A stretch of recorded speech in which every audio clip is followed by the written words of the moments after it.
Moin, Ladies and Gentlemen. Ich darf euch wieder recht herzlich zu einem umfangreichen Airsoft-Video einmal begrüßen. Und ihr seht es auf dem Tisch. Heute freue ich mich wieder ein kleines bisschen, denn ich darf euch zwei unheimlich schöne Backups einmal vorstellen. Das Ganze schimpft sich Army Armament R17 Begadi Update bzw. Begadi Special Version. So, und hier zunächst einmal der erste Break. Was haben wir jetzt hier letztendlich auf dem Tisch? Wer sich zurückerinnert, Army Armament R17 war eigentlich immer so ein relativ günstiges GBB-Modell. Hat, glaube ich, so um die 100 € gekostet. War aber auch vom Preis her, von der Qualität entsprechend, naja, sage ich mal. Bedeutet, ich hatte vom Kumpel mal eine da, habe kein Review drüber gemacht. Der ganze Verschluss hat ein bisschen arg viel Spiel gehabt. Die ganzen Innereien aus Zinkguss gefertigt, Qualität vom Griffstück. Alles so, ja, so durchschnittlich, sage ich mal. Und wie gesagt, da waren andere Backups, waren da deutlich hochwertiger, wenn es zum Punkt Qualität einmal kommt. So, nichtsdestotrotz dürfen wir diese alten R17 Modelle jetzt nicht mehr mit dieser Version einmal vergleichen, denn hier hat man eine Kooperation zwischen Army Armament und Begadi. Bedeutet, hier wurde dieses gesamte R17 oder Glock-ähnliches Modell von Grund auf verbessert, neu entwickelt, viele Teile komplett überarbeitet und komplett neu gemacht und dementsprechend kann man es einfach nicht mehr vergleichen. Dementsprechend spreche ich heute das an, dass es sich eigentlich um neue Versionen handelt oder um eigentlich eine komplett neue Backup. Denn wie gesagt, kann man eigentlich nicht mehr mit der alten einmal vergleichen.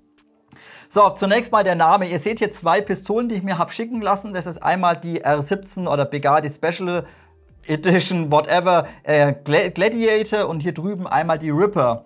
Beide Backups sind natürlich technisch 1:1 exakt identisch.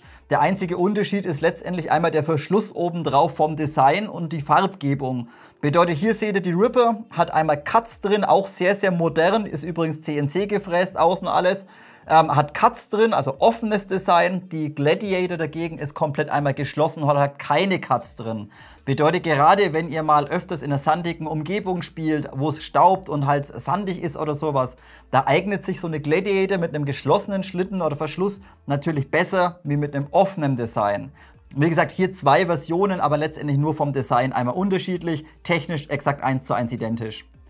Der nächste Punkt ist, ich habe jetzt eben diese beiden mir schicken lassen. Es gibt aber noch weitere Farbvariationen. Zum Beispiel diese Gladiator bekommt er ebenfalls noch in Coyote Griffstück und hellgrauer Verschluss. Und diese Ripper bekommt er in derselben Farbkombination wie diese Gladiator. Bedeutet so ein Anthrazit oder dunkelgraues Griffstück mit einem schwarzen Verschluss obendrauf.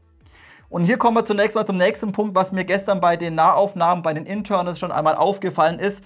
Ich werde diese Farbe von diesem Griffstück heute leider in dem Video nicht zu 100% korrekt einmal einfangen können, denn die wirkt irgendwie aufgrund der ganzen Beleuchtung hier unten, wirkt es eher wie ein Hellgrau. Also auch hier hat man eine Farbe, die je nach Beleuchtung ja unterschiedlich wirkt letztendlich. Sobald es ein kleines bisschen schattig ist, ist es eher so ein Carbonschwarz oder so ein Graphitschwarz. Also leicht bläulich, natürlich leicht gräulich vom Ton her, aber eben nicht so hell, wie es jetzt hier einfach aufgrund der ganzen Beleuchtung unten bei mir ist. Bedeutet, so sieht das Modell letztendlich wirklich aus, wenn da volle Knalle einmal die Sonne drauf knallt. Und dann wirkt das Griffstück eher ein kleines bisschen hellgrau. Wie gesagt, treffe ich leider hier unten aufgrund der Beleuchtung leider nicht ganz. So Leute, also zwei Backups, es gibt viel zum Durchsprechen, es wird wahrscheinlich wieder ein kleines bisschen Überlänge geben, dementsprechend macht euch vielleicht ein Bierchen auf und los geht's.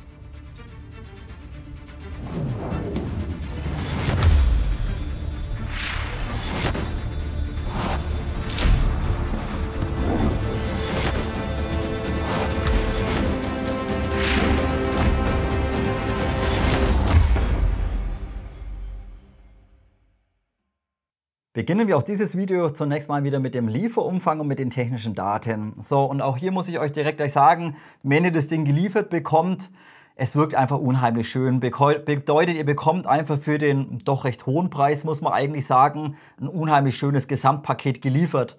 Da seht ihr auch hier wie bei der TTI, dass auch diese R17 Modelle direkt in den Pistolenkoffer geliefert werden. Bedeutet hier auch zum Absperren mit dem Vorhängeschloss problemlos und innen drin schön ausgekleidet mit Schaumstoff. Die Backups oder die Pistole liegt richtig schön drin. Unten drunter das Magazin hat einen extra Cut und sogar das Zubehör hat ebenfalls so ein kleines Fächchen und liegt einfach sauber drin. Also das wirkt einfach schon mal richtig schön. Und wie gesagt, dann bekommt ihr einfach so ein richtig tolles Paket, denn ihr habt jetzt letztendlich nicht nur einfach eure Backup drin und ein Magazin, sondern ihr seht hier zunächst mal der Unterschied, dass hier bereits eine RMR-Montageplatte auf der Gladiator drauf verbaut ist und diese ist eben auch Bestandteil des Lieferumfangs. Bedeutet standardmäßig ganz normale Platte hier oben im Schlitten integriert mit einem ganz normalen mit der Kimme hinten drauf. Könnt ihr ganz easy runter machen und könnt eben die RMR-Platte drauf montieren, wenn ihr denn ein Leuchtpunktvisier nutzen möchtet. Und auch diese Platte schauen wir uns später an, denn auch diese ist wieder zu RMR Footprint oder zu Dr. Footprint einmal kompatibel. Also M3-Gewinde und M4-Gewinde wieder direkt drauf vorhanden. Dann selbstverständlich einmal so ein Magazin mit so einem erweiterten Magazinboden, schauen wir uns später an. Hier direkt gleich einmal das Edelstahlventil vom Bugatti hinten drin verbaut. Und dann ebenfalls noch so ein richtig schönes Zubehör einfach. Zum Beispiel hier wieder Gewindeadapter von 12 mm CCW auf 14 mm CCW. Bedeutet, ihr könnt auch bei den beiden Backups problemlos wieder Schalldämpferattrappe oder Tracer direkt out of the box verbauen oder installieren. Ein Punkt in dem einen Tütchen, wo diese RMR-Platte drin war, da habt ihr ebenfalls aus Edelstahl nochmal so einen separaten, erweiterten Spannhebel dabei. Also ich weiß nicht, wie man das Ding nennt. Auf jeden Fall so ein Edelstahlhebel, den könnt ihr da ebenfalls installieren und dann habt ihr da seitlich halt so einen Hebel rausstehen. Entweder links oder rechts. Ob man das jetzt braucht oder nicht, sei mal dahingestellt. Auf jeden Fall ist einer enthalten. So, und dann ebenfalls wieder so ein bisschen so technisches Zubehör oder so Wartungszeug letztendlich. Bedeutet, wenn euch mal das Magazin runterfällt und die Lippe geht kaputt oder das Ding wird irgendwann mal undicht, denn natürlich, jedes GBB-Magazin wird mal undicht. Dann habt ihr hier direkt gleich wieder so ein kleines Beutelchen dabei. Da sind zwei niegelnagelneue Einfüllventile dabei aus Edelstahl. Einmal die Magazinlippen oben ist dabei, die Bodendichtung ist dabei und der Magazin-Follower ist ebenfalls in dem Tütchen noch enthalten. Das finde ich einfach schön. Also wenn mal irgendwas schief geht, ihr habt direkt gleich Ersatzteile dabei und müsst nicht wieder rumgucken, wo bekommt ihr was her. Das finde ich klasse. Und der nächste Punkt oder auch der letzte Punkt beim Lieferumfang, auch hier verbaut Bugatti wieder einen eigenen CNC gedrehten Pistonhead. Das Ganze ist ventiliert und kommt standardmäßig mit einem weichen O-Ring. Wenn ihr aber jetzt im Sommer, sage ich mal, wenn es wirklich mal 30 Grad hat und ihr verwendet ein sehr starkes Gas, dann kann es mit diesem O-Ring zu Problemen kommen. Oder ihr verwendet CO2. Auch das wird dieser O-Ring standardmäßig nicht mitmachen. Bedeutet, da kann es passieren, dass der einfach sich zu stark ausdehnt und dann einfach nach hinten runtergezogen wird. Solltet ihr jetzt aber ein Red Gas oder so verwenden wollen, denn das funktioniert natürlich tadellos in dem System, dann legt Bugatti nochmal so einen etwas härteren O-Ring direkt der Lieferung bei. Bedeutet, wollt ihr einfach auf Dauer immer ein starkes Gas verwenden, Red Gas oder sowas, auch bei 30 Grad, dann verbaut ihr einfach diesen hier, denn der wird problemlos mit etwas mehr Druck zurechtkommen. So, und das war jetzt eben der gesamte Lieferumfang, wie ihr sehen könnt, es ist einfach ein schönes Paket. Zusätzlich in dem Karton, den ich bekommen habe von Bugatti, war noch ein Haufen Zubehör dabei. So, das ist nicht Bestandteil des Lieferumfangs, aber ich zeige es euch mal ganz kurz, denn es wird für diese Modelle ebenfalls so gewisse Farbkits geben. Bedeutet, wenn ihr jetzt sagt, ja gut, der Outer gefällt mir vielleicht nicht oder der Abzug oder der Macwell oder Magazintrichter, dann gibt es das Ganze eben noch so Sets, die schauen wir uns später auch noch an. Einmal in so einem schönen metallischen Dunkelrot oder so ein Weinrot, dann einmal in Gold das Ganze noch, einmal in Silber und ebenfalls einmal in Grau oder in Dunkelgrau. Also hier ebenfalls solche Farbkits noch verfügbar, separat, wenn ihr das Ding irgendwie, keine Ahnung, in Rot haben wollt vom Auto und vom Trigger her oder sowas. Ist also mit den Farbkits einmal möglich. So, wie gesagt, das soll es gewesen sein. Von der technischen Seite braucht man nichts großartig ansprechen, ist alles in Ordnung. Die RMR-Montage ist Gewinde vorne 12 CCW. Nur die Energie ist mit dem Protech-Gas fast etwas zu gering. Bedeutet, selbst Bugatti hat bei mir im Datenblatt reingeschrieben gehabt, sie haben es gekront mit 0,8 Joule. Und ich gehe davon aus, dass Bugatti immer mit dem Protech-Gas kront.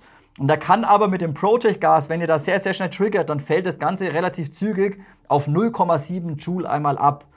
Dementsprechend wollt ihr mehr Bums in dem Ding haben. Wie gesagt, die Internals, die Nozzle, Pistonhead, verträgt auch problemlos ein Red Gas. Und dementsprechend macht dann ein schönes Red Gas rein und dann läuft das Ding mit ein bisschen mehr Power.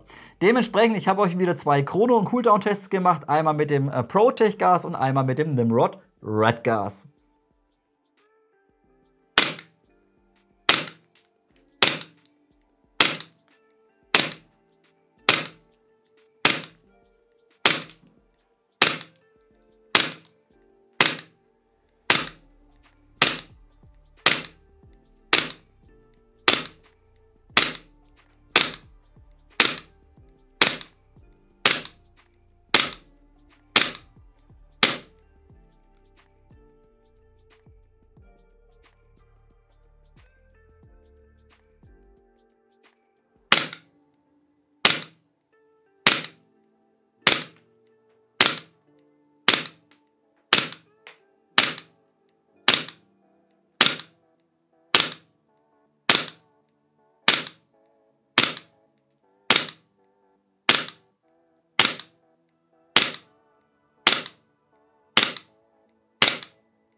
Verschluss arretiert nicht mehr.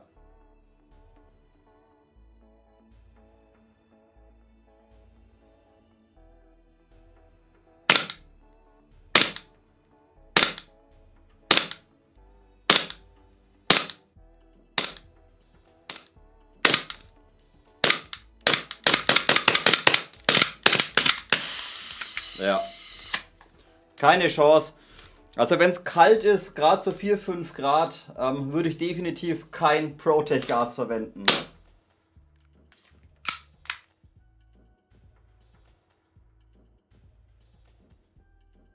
Dann lasst uns anschließend wieder kurz über das Thema Energieabgabe, Chrono-Cooldown-Anfälligkeit und Effizienz im Detail sprechen.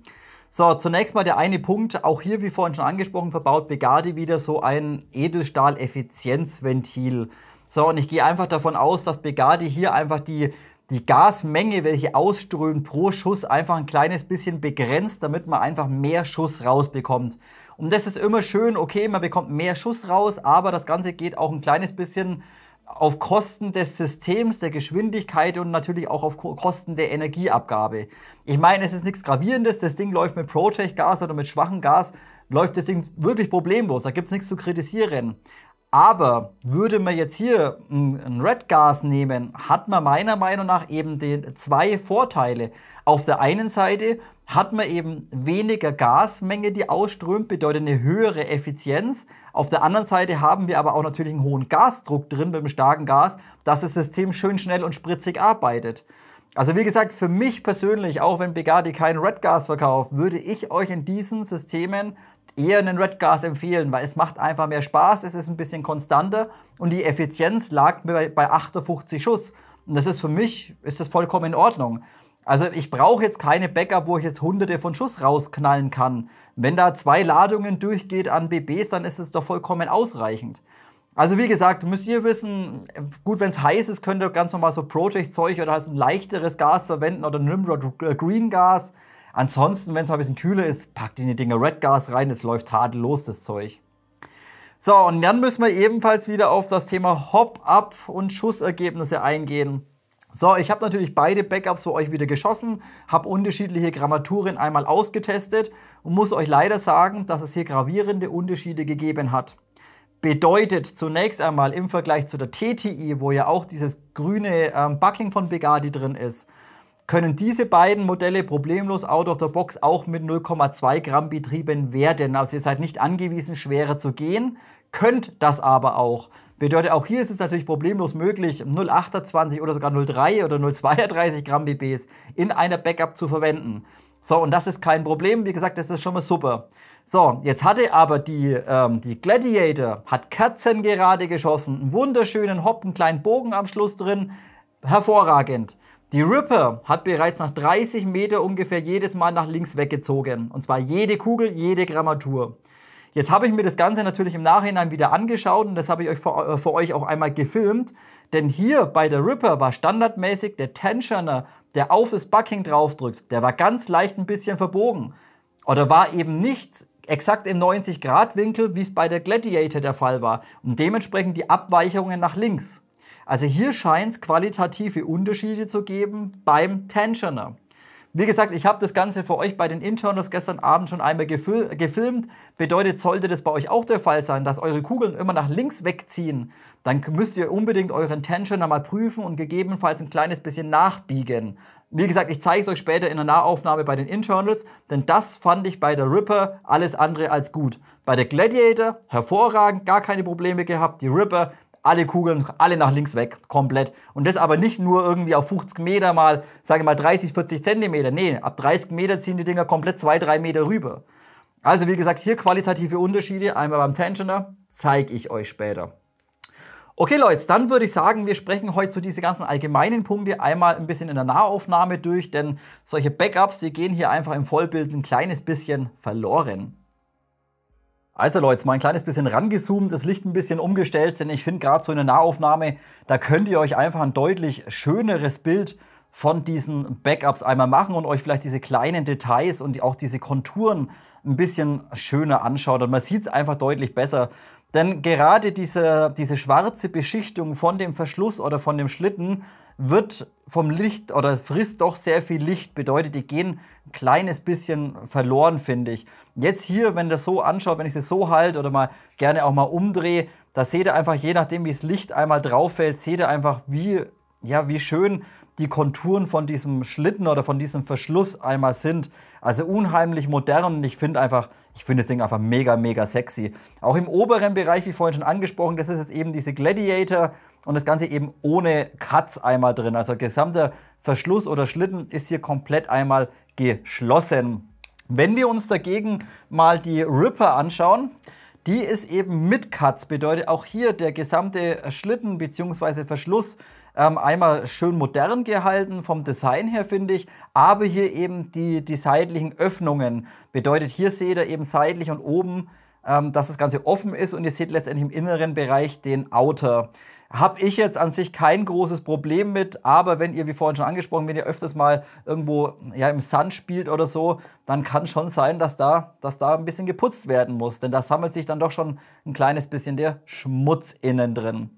So, die beiden Schlitten, egal ob jetzt Gladiator oder Ripper, schreibt Begadi, diese sind CNC bearbeitet.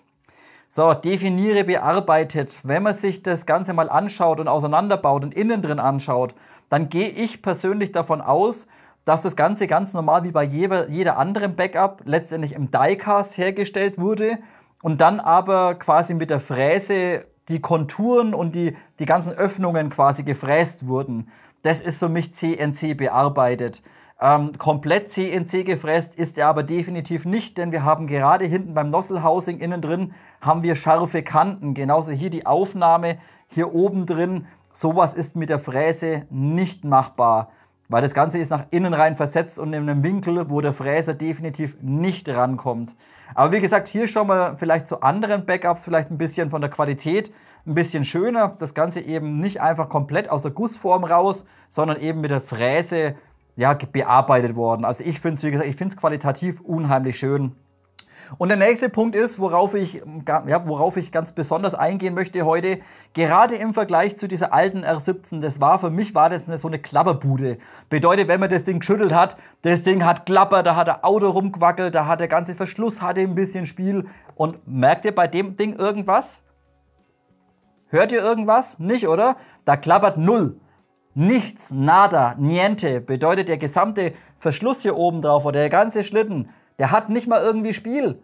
Also vielleicht ein Hauch, vielleicht 0,03 mm oder sowas. Also hier von der Passgenauigkeit schon mal sehr, sehr gut. Und was besonders schön ist, auch der Outer sitzt im Vergleich zu allen anderen Glocks, die ich da habe, egal ob VFC, WE, KJW, sitzt der Outer hervorragend drin. Bedeutet, auch wenn ihr da jetzt einen Schalli oder Schalldämpferattrappe und einen Tracer vorne drauf knallt, wackelt euch das Ganze eben nicht rum, denn der Outer sitzt im gespannten Zustand. Komplett spielfrei in dem System drin. Seht ihr das? Der hat null Spiel hier vorne einmal drin. Und dennoch läuft aber das gesamte System tadellos. Also richtig schön smooth, richtig schön reibungsfrei. Kein Klemmen, kein Haken oder sowas. Ganz im Gegenteil, das läuft einfach butterweich. Also hier definitiv an der Verarbeitungsqualität und an den Toleranzen definitiv gearbeitet. Das ist, wie gesagt, das ist wirklich richtig gut für eine Army Armament. Ich meine, ich kenne nur die alten Modelle, aber auch hier von der Qualität richtig gut, muss ich sagen. Top. So, und dann der nächste Punkt, gehen wir auf das Griffstück ein. Auch hier, wie gerade schon angesprochen, gut, es ist ein Standardgriffstück, wie man es kennt, 17er natürlich, aber das Ganze eben auch komplett handgestippelt. Bedeutet hier die ganze Struktur, alles komplett mit der Hand einmal gestippelt, komplett außenrum, schön griffig, liegt unheimlich toll in der Hand drin. Auch hier vorne noch ein kleines bisschen gestippelt, dann da vorne am Abzugsbügel vorne gestippelt. Also da Hut ab, da hockt sich echt jemand hin. Da hockt sich echt jemand hin und stippelt das Ding für euch. Das finde ich einfach cool und genau dieses Stippling macht einfach so eine Army irgendwie wie einzigartig. Wie gesagt, richtig schön, dieses Stippling letztendlich. So, und dann seht ihr hier vielleicht noch kurz im Detail, hier die Standardaufnahme eben montiert hier oben, ganz normal hinten mit der Kimme dran und die Platte eben jetzt ohne RMR-Aufnahme. Und dann habt ihr im Lieferumfang eben noch die andere Platte, das zeige ich euch später, wie ihr die montiert. Und hier ist es dann eben ganz problemlos möglich, RMR oder Doktor problemlos out of the box einmal zu verbauen bzw. zu installieren. Also hier direkt gleich RMR im Lieferumfang enthalten, optional montieren, finde ich einfach super. Wie gesagt, darf gerne dabei sein, finde ich klasse. Was ich ebenfalls klasse finde, wenn ihr das Ding euch mal vom Schützen aus auf der linken Seite anschaut, dann werdet ihr hier sehen, dass man so eine Art erweiterten Magazinhalter hat. Bedeutet, er ist zwar ein bisschen, oder er ist deutlich schlanker zum Beispiel im Vergleich zu WE, kommt aber ein kleines bisschen weiter raus. So, und jetzt aber hier das Schöne, das Ding ist absolut null im Weg. Bedeutet, wenn er, warte mal, ich muss ein bisschen rumrutschen. Seht ihr das? Ihr kommt dann nicht wie bei WE aus Versehen mal hin irgendwie, dass das Magazin droppt oder sowas. Nein, gar nicht. Es ist aber dennoch problemlos mit dem Daumen oder sogar mit dem Ringfinger problemlos zu erreichen. Das war übrigens der Mittelfinger nur so nebenbei, wollte ich nur nicht zeigen. Wie gesagt, hier auch erweiterter Magazinhalter von der Position her, natürlich Standard-Glock-Position, aber hervorragend. Man kommt problemlos super ran, aber nicht irgendwie unabsichtlich oder sowas. Das finde ich einfach ebenfalls sehr, sehr gut umgesetzt und wie gesagt, ja, kann sich sehen lassen, definitiv. Von den Lichtverhältnissen und von der Farbwiedergabe habe ich vorhin schon kurz angesprochen. Ich weiß, das Griffstück wirkt wahrscheinlich jetzt hier in den Aufnahmen unheimlich hell, ist aber, je nachdem, in welchem Licht man das Ganze betrachtet, ja, irgendwie so ein dunkelgrau oder so ein Anthrazitschwarz oder sowas. Also hier quasi Farbunterschied, nicht standardschwarz, wie man es eigentlich gewohnt ist, sondern eher ja, so ein Grau und dann letztendlich die Aluminiumteile alle in Schwarz gehalten. Finde ich auch eine unheimlich schöne und abwechslungsreiche Kombination. So, dann habt ihr eben unten noch diesen Magazintrichter dran. Da seht ihr auch so eine kleine Laserung jetzt drauf. Hier einmal Gladiator, bei der anderen steht da relativ groß einmal Ripper unten drauf. Hier eben einmal eingelasert. Auch hier oben nochmal quasi im Verschluss oben drin. Hier einmal Ripper aufgelasert. Das ist bei der Gladiator einmal auf dieser Seite hier sichtbar. Schön sauber gelasert, kann sich ebenfalls einmal sehen lassen, würde ich sagen. Können wir ebenfalls nichts kritisieren. So, nochmal zurückzukommen, Magazintrichter unten eben aus Aluminium gefertigt, sitzt bombenfest einmal dran. Also löst sich nicht oder sowas, hat kein Spiel. Wird letztendlich von hinten mit einer richtig fetten Schraube letztendlich einmal gesichert, unten im Griffstück drin. Und was ihr hier auch sehen könnt, das Stippling geht komplett bis runter in den Magazintrichter rein, also nicht hier irgendwie unterbrochen, sondern komplett durchgezogen und dann letztendlich im Magazintrichter im Nachhinein darauf verbaut. Schöner Magazintrichter, schön groß natürlich und ihr könnt die Magazine kreuz und quer reinstecken, die bekommt ihr unheimlich schnell und problemlos in das System rein. Egal, ob du jetzt total schräg und krumm ansetzt, es ist wurscht. Also der Magazintrichter, der funktioniert wirklich tadellos. So wünscht man sich das. Und auch vom Auswurf her ist Magazin so gut wie kein Spiel. Also ihr nehmt jetzt kein Magazinschwingen oder Schwabbeln irgendwie nach, aber sobald ihr quasi einmal Magazinhalter drückt, zack, dann droppt das Ding. Also auch hier absolut keine Probleme irgendwie mit den Magazinen letztendlich. So, und das soll es eigentlich so jetzt von der äußeren Qualität schon einmal gewesen sein. Dann würde ich sagen, sprechen wir noch kurz über das System und später im Anschluss dann einmal über das Thema Magazin. Also lasst uns ganz kurz das System durchsprechen. Ich habe jetzt das Magazin gerade befüllt und ich habe jetzt hier einmal Red Gas rein. Bedeutet, gerade in meinem Raum hat es ca. 19 bis 20 Grad und das Ganze mit Red Gas. Und wie vorhin schon angesprochen, das ist einfach... Ja, wie gesagt, wollte sie vielleicht schonen, könnte ein leichteres Gas verwenden, aber ich finde halt beim Red Gas macht das Ding noch ein kleines bisschen mehr Spaß, wie sie eh schon macht. Wie gesagt, dementsprechend jetzt im Magazin ein relativ starkes Gas einmal drin.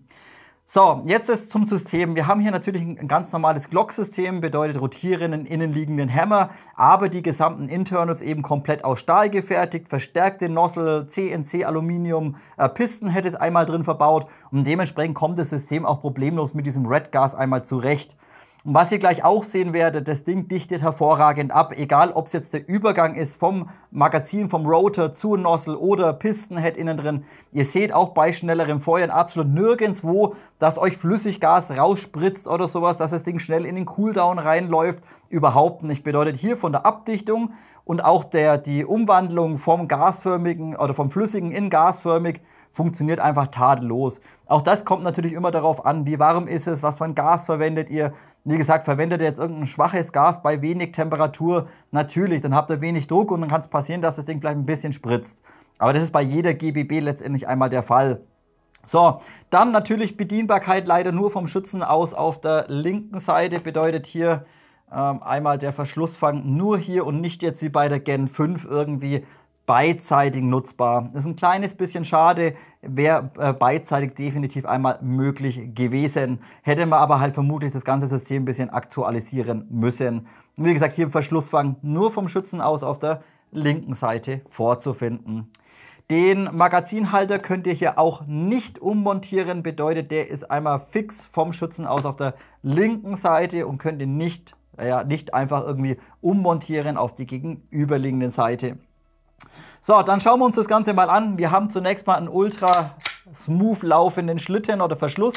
Bedeutet hier kein Haken drin, kein Kratzen drin. Der läuft einfach tadellos, obwohl er eigentlich auf den Führungen so gut wie null Spiel hat. Dafür läuft er wirklich klasse, muss man sagen.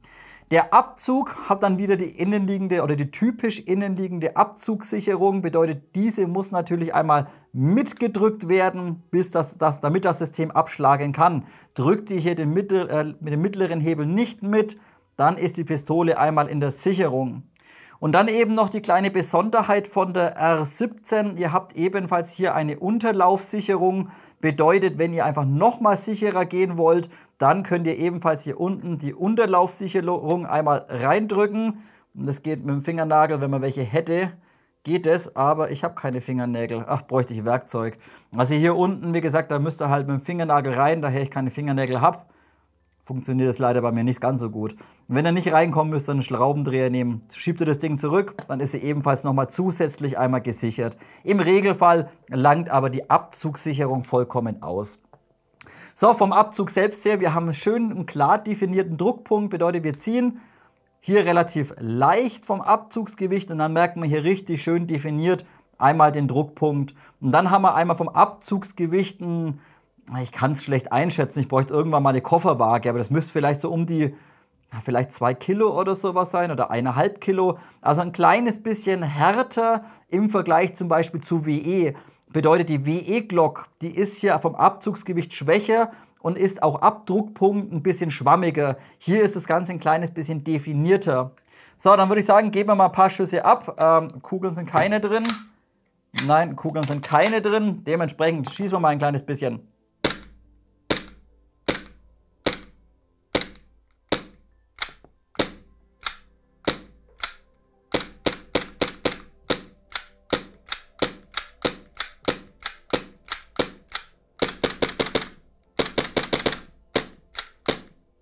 So, ich glaube, das langt erstmal. Wie ihr sehen könnt, wie gesagt, es läuft wirklich auch mit dem Red Gas problemlos.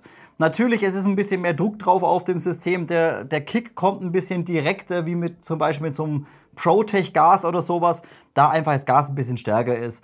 Aber wie gesagt, es ist in diesem System absolut kein Problem. Was ihr auch gesehen habt, kein Spritzen oder sowas. Es dichtet sauber ab und auch die Rückholfeder, bzw. die Schließfeder innen drin vom System ist stark genug, damit ihr einfach ein schnelles System habt. Bedeutet, sie wird nicht irgendwie träge, sie wird nicht irgendwie zu langsam im Vergleich jetzt zum Beispiel zu einer KP13 oder sowas. Läuft also hier im Vergleich doch nochmal deutlich schöner, das ganze Ding. So, und wie gesagt, knallen tut das Ding definitiv anständig. So, und jetzt kommen wir mal zu einem Punkt, der mir nicht ganz klar war am Anfang. Natürlich ist es ein ganz normales und relativ günstiges Army Armament Magazin R17. Bedeutet Grundaufbau exakt identisch, nur eben jetzt hier out of the box direkt gleich mit so einem Edelstahlventil hinten drin. So, und jetzt habt ihr eben hier bei diesen beiden Pistolen da unten den Magazinboden dran. So, jetzt habe ich die Dinge ausgepackt und wollte Gas reinfüllen und dachte mir, hey, wo ist denn da das Einfüllventil? Und dann habe ich da vorne rumprobiert und rumgemacht und bin dann aber erst auf die Idee gekommen, ihr habt hier hinten bei dem Bodenstück, das Magazin ist nicht erweitert, bedeutet, es ist ein Standardmagazin. Ihr bekommt hier nicht im Vergleich zu den normalen R17 irgendwie mehr Gas rein oder mehr Mumpeln. Das ist nicht der Fall. Ihr müsst aber, um das Ganze zu befüllen, hier hinten diesen kleinen Pin, der wird im inneren Bereich über eine Feder und über eine Kugel, ist der zum Klicken. Bedeutet, ihr drückt den da hinten mit Schmackes einmal runter, dann arretiert der und dann könnt ihr nämlich den Boden oder das Bodenstück einmal abnehmen und das Ding ganz normal von unten einmal befüllen. Da muss man auch erstmal drauf kommen. Also hier, das ist wirklich nur mehr Schein als Sein. Also da hätten sie gern irgendwie noch ein bisschen mehr Kapazität an BBs und ein bisschen mehr Gas reinpacken können. Haben sie aber nicht. Da haben sie letztendlich nur so einen erweiterten Magazinboden hier letztendlich einmal verbaut und installiert. Ist vielleicht vom Ziehen her aus der Pouch ein kleines bisschen schöner, bringt aber rein von der Kapazität und von der Gasmenge bringt das Ganze leider nichts. Wenn ihr noch mehr Kapazität haben möchtet, ich meine gesehen zu haben, es gibt für diese R17, beziehungsweise es gibt für diese Army Armament, gibt es auch einen Long Mag. Glaube ich zumindest. Müsste ich noch mal gucken, aber ich meine, vor ein paar Wochen oder vor ein paar Monaten, glaube ich schon, habe ich mal eins bei Begadi gesehen, so ein langes erweitertes Magazin. Da passt natürlich ordentlich Gas und ordentlich BBs einmal rein. So Leute, dann kommen wir zum nächsten Kapitel und das nenne ich heute einmal Zubehör. Bedeutet, wir schauen uns erstmal jetzt im Detail an, was jetzt bei diesen Glock-Modellen von Army einmal dabei ist, wie ihr gerade diese RMR-Montage montiert, wie ihr diesen zusätzlichen Spannhebel da einmal montiert und ebenfalls zeige ich euch ganz kurz diese optionalen Farbkits, die es da ebenfalls einmal gibt und welche Begadi einmal mitgeschickt hat. So, kommen wir zunächst mal zu dem Zubehör, was eben immer dabei ist. Das zeige ich euch mal ganz kurz oder sprechen wir mal ganz kurz durch. Zunächst mal, wie vorhin im Lieferumfang schon gesehen, ihr habt einmal so ein kleines Ersatzteiltütchen wieder enthalten, wie bei der TTI auch. Bedeutet, hier sind auch wieder zwei Ersatzeinfüllventile dabei aus Edelstahl. Einmal Magazinlippen sind dabei, die untere Dichtung ist dabei fürs Magazin und ebenfalls der Magazin-Follower ist ebenfalls einer auf Ersatz enthalten. Also wenn euch mal das Magazin irgendwie runterfällt und mal die Lippe bricht oder sowas, habt ihr direkt gleich eine auf Ersatz dabei, finde ich super. Und dann eben auch hier wieder, da kommen wir dann bei den Internals drauf zu sprechen, auch hier eben wieder dieser etwas härtere O-Ring letztendlich für den Pistenhead von der Nozzle. Bedeutet, wenn ihr jetzt zum Beispiel mal bei wärmeren Temperaturen irgendwie ein Red Gas verwenden wollt, vielleicht sogar ein Black Gas, je nachdem, dann müsst ihr eben diesen hier einmal installieren. Bedeutet, der was standardmäßig verbaut ist, der Dichtring oder der O-Ring, der ist für normale Gassorten, sage ich mal, für dieses Protech zum Beispiel, für 20 Grad, vielleicht mal 25 Grad, ist der perfekt und dichtet sauber ab. Wollt ihr mehr Druck spielen oder ein stärkeres Gas spielen, dann könnt ihr eben optional diesen hier einmal einbauen, denn der ist eben robuster, wie jetzt zum Beispiel der weiche, was standardmäßig einmal drin verbaut ist. Also auch hier zwei O-Ringe sozusagen, je nachdem, was für ein Gas ihr spielt, je nachdem, welche Temperatur ihr spielt, könnt ihr das Ganze eben 1:1 austauschen. So, dann habe ich euch vorhin ebenfalls schon gezeigt, hier ist ebenfalls direkt gleich so ein 12 mm Adapter dabei, bedeutet 12 mm CCW, also counterclockwise auf 14 mm CCW und das Ganze mit so einer Gewindeschutzkappe aus Aluminium, was hier seitlich so einmal gerändelt ist. So, und den schraubt ihr natürlich einmal ganz normal hier vorne in den Outer letztendlich einmal rein. So, einmal so rum rein, zieht das Ding einmal fest und dann schraubt ihr vorne die Kappe weg. So, und jetzt aber der eine Punkt, ihr werdet jetzt feststellen, ich habe meinen gestern bereits einmal relativ stark festgeknellt und jetzt bekomme ich aber so gut wie, doch, ich bekomme sie sogar runter, hier einmal die Gewindeschutzkappe runter. Worauf ich jetzt eigentlich einmal hinaus wollte, ihr werdet es vielleicht feststellen, wenn ihr hier einen Schalli einmal montiert. Zunächst mal der Outer sitzt hervorragend drin, also ihr könnt hier problemlos Schallis, Tracer könnt ihr hier problemlos montieren, denn wie vielleicht vorhin schon gesehen, der Outer sitzt einfach perfekt in dem System drin. Also der hat absolut null Spiel, gerade im Vergleich zum Beispiel zu einer WE, zu einer GeForce 17. Da klappert der Outer da drin rum und schwabbelt drin rum. Das ist hier absolut nicht der Fall. Also von der Befestigung her wirklich sauber. So, aber jetzt der andere Punkt, ihr habt es vielleicht gerade gesehen, das Gewinde. Wenn ich es wieder rausbekomme, das Gewinde ist relativ kurz. Es müssten so ungefähr 5 mm sein.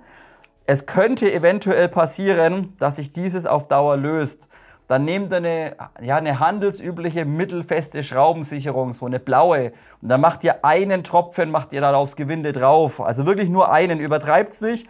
Einen kleinen Tropfen da hinten aufs Gewinde drauf, dann festziehen und dann für 1-2 Stunden einmal einziehen lassen. Und dann löst sich eben dieser Gewindeadapter nicht mehr. Und wenn ihr jetzt aber eine blaue Schraubensicherung verwendet, die ist jetzt nicht so brutal, bedeutet, ihr könnt dann auch ganz problemlos mit einer kleinen Zange hergehen, dann hier hinten den Ring einmal packen und dann bekommt ihr das Ding wieder problemlos einmal gelöst. Also wie gesagt, keine Hochfeste nehmen, sonst bekommt ihr das Ding vermutlich nicht mehr runter. Aber auch hier, wie gesagt, direkt gleich ein Adapter mit im Paket enthalten, finde ich einfach klasse. Man muss nicht extra wieder einmal Geld in die Hand nehmen. So, und jetzt kommen wir eben mal zu dieser RMR-Montageplatte. Bedeutet, ihr habt im Lieferumfang standardmäßig die Abdeckung hier oben einmal drauf, ganz normal hinten einfach euer Korn. Eure Kimme ganz normal hinten und dann eben hier oben diese eingearbeitete Abdeckplatte. So, und die könnt ihr eben rausnehmen und könnt dann im Lieferumfang diese hier montieren. So, ihr seht, die habe ich schon montiert gehabt, einmal zum Rumprobieren, zum Testen. Seht ihr auch einmal an die Gewinde, wurden schon ein paar RMRs drauf montiert. Und dann hier kann ich euch schon mal sagen, das Ding ist problemlos zu allen handelsüblichen RMRs, welche ich da habe, kompatibel. Also wenn ihr jetzt ein RMR habt mit dem Original Footprint, passt es problemlos einmal drauf. Ich glaube, Lochabstand müsste so um die, was haben die immer, 19,5 glaube ich, also 19,5 mm Mitte zu Mitte, M3 Gewinde. Und dann der hinteren seht ihr habt jetzt eben nicht nur fürs RMR die Gewinde drin, sondern ebenfalls, wie das zum Beispiel von den AEPs von Begadi kennt, habt ihr ebenfalls hier nochmal weiter innen liegend 2 M4 Gewinde und die sind dann letztendlich einmal für Doktor. Also wenn ihr jetzt einen Doktor habt mit M4 Schrauben mit einem kleineren Bohrungsabstand, dann könnt ihr ebenfalls diese hier hinten verwenden und dementsprechend wieder zu vielen Rotpunkten oder Leuchtpunktvisieren einmal kompatibel. So, wie montiert ihr das Ganze? Das ist recht simpel. Ihr nehmt einmal Magazin natürlich raus, dann repetiert ihr das Ganze einmal, damit quasi der Hammer einmal gespannt ist. Und dann nehmt ihr den Schlitten runter, Standard, wie man es von der Glock kennt. Links und rechts mit dem Fingernagel einmal Zerlegehebel reindrücken und dann Schlitten einmal, oder Verschluss, wie ihr das nennen wollt, Schlitten einmal runter. Und jetzt müsst ihr eigentlich nichts anderes machen, wie hier hinten einfach nur diese kleine Kreuzschraube einmal lösen. Wie gesagt, ihr müsst hier nicht den Outer rausnehmen, ihr müsst das Nozzle Housing nicht rausnehmen, nur einmal diese Schraube hier lösen. Die einmal komplett raus, wenn sie raus will. So, einmal Schraube raus. Und dann nehmt ihr irgendein Bit oder irgendwas und drückt hier von unten ein kleines bisschen nach oben. So, und dann seht ihr, dann löst ihr sozusagen diese Platte. Und das ist ähnlich aufgebaut, wie zum Beispiel von der Smith & Wesson M&P 9. Also auch so ähnlich mit so einem Nut- und Federsystem quasi vorne drin, aber hinten deutlich robuster gefertigt. Also ihr seht, hier wird wirklich diese ganze Montageplatte dann letztendlich hinten komplett mit dem Housing verbunden. So, und genauso ist es letztendlich diese RMR-Platte ist letztendlich genauso konstruiert oder genauso aufgebaut. Bedeutet auch die, nehmt ihr jetzt einfach her, hakt sie hier vorne erstmal über die Lasche ein und drückt sie dann letztendlich nur mit Schmackes nach hinten einmal runter. Dann dreht ihr das Ganze um, macht die Schraube wieder rein, zieht es gut handfest zu und fertig. Aber auch hier wieder aufpassen, es ist wirklich nur Aluminium, wie bei allen anderen Backups letztendlich auch. Bedeutet, übertreibt halt mit dem Festziehen von der Schraube nicht. Gut handfest, natürlich, sie soll sich nicht lösen, aber ihr braucht das Ding auch nicht mit Gewalt zudrehen, dass da gleich das Gewinde kaputt reißt. Also wie gesagt, gut handfest und fertig. So, das werde ich jetzt nicht machen, denn ich möchte ebenfalls die Option zeigen, wie ihr diesen erweiterten Spannhebel montiert. Den brauche ich jetzt zwar nicht unbedingt, aber ich zeige es euch halt trotzdem mal. Bedeutet, hier einmal braucht ihr die RMR-Platte und dann, wie vorhin vielleicht schon kurz gesehen, im Lieferumfang habt ihr ebenfalls so einen Spannhebel aus Edelstahl einmal enthalten. Und den könnt ihr ebenfalls einmal bei dieser RMR-Platte montieren. Da seht ihr, das sind 2 Löcher und dann könnt ihr das Ding entweder so montieren, vom Schützen aus auf der linken Seite, oder ihr dreht ihn um und montiert ihn von Schützen aus auf der rechten Seite. Also je nachdem, wie ihr es eben benötigt. Nehmen wir mal an, wir wollen das Ding so hinbauen, dann drehen wir das Ganze um, richten es sauber aus und dann habt ihr im Lieferumfang letztendlich 2 so kleine Schräubchen enthalten. Da braucht dann 1,5 mm Inbus und dann schraubt ihr das Ganze von unten, also nicht von oben, sondern von unten, schraubt ihr das Ganze schön sauber fest. So, einmal hier. Ich ziehe es jetzt nicht so arg fest, ich mache es nur mal handfest, damit ich es euch zeigen kann. So, auch die schrauben wir einfach mal ganz kurz rein. So, und dann habt ihr eben hier oben jetzt diesen Edelstahl-Spannhebel montiert. Hier müsst ihr immer aufpassen, dass die Rückholfeder von der Nozzle, dass die euch nicht rausspringt. Die muss immer schön plan einmal unten sein. Dann einhaken, hinten absenken dann wieder umdrehen und von unten letztendlich verschrauben. Dann habt ihr eben hier hinten diese Ziehhilfe drauf. Wie gesagt, ob man es braucht und nicht, sei mal dahingestellt. Ich hätte gerne drauf verzichten können. Aber vielleicht gefällt es ja dem einen oder anderen, so eine Edelstahl-Spannhilfe oder Repetierhilfe einmal dabei zu haben. So, wenn ihr dann einmal diese RMR-Platte montiert habt, da könnt ihr erstmal sehen, das ist von der Passgenauigkeit wirklich hervorragend. Es sitzt schön plan und sauber einmal im Schlitten drin, hervorragend und baut jetzt auch nicht zu hoch. Natürlich, es ist ein bisschen schade, es ist nicht innen drin versenkt wie bei CNC-Schlitten oder CNC-Verschlüssen, dass quasi das RMR im Schlitten versenkt wird. Das geht aber halt nur, wenn das Modell wirklich 100% dafür ausgelegt ist. Bedeutet, da ist dann auch meistens die Nozzle nicht mehr rund, sondern das ist dann eher so eine Art ovale oder rechteckige Nozzle. Denn die Nozzle muss natürlich deutlich flacher sein, wenn man da hinten das RMR im Schlitten versenken möchte. Aber hier, wie gesagt, sie baut jetzt nicht zu stark auf. Das sind vielleicht 2 mm, obwohl nicht mal. Bedeutet, ja, die RMR-Platte geht rein, aber der Versatz, das ist vielleicht ein Millimeterchen, wo das Ganze hier hinten ein bisschen höher ist. So, dann nehmt ihr euer RMR her, je nachdem, was ihr halt verwenden möchtet. Ich nehme jetzt hier einfach mal dieses Holy Warrior, dieses aus Kunststoff, dieses Lightweight. Und dann müsst ihr letztendlich nur wieder kontrollieren, dass ihr halt die passenden Schrauben nehmt.